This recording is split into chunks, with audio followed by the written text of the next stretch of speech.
Hey guys, what's up? Welcome back to our YouTube channel TechUp. In this video, we will learn on how to log into your GCU Student Portal. So let's get started. First, open any browser of your choice. Then in the search bar, type in GCU Portal, then hit enter.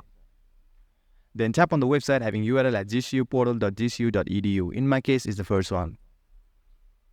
Then among all the different portals, tap on Student Access. And now you need to provide your email to log into your account. So go ahead and type your email in the text field given for email.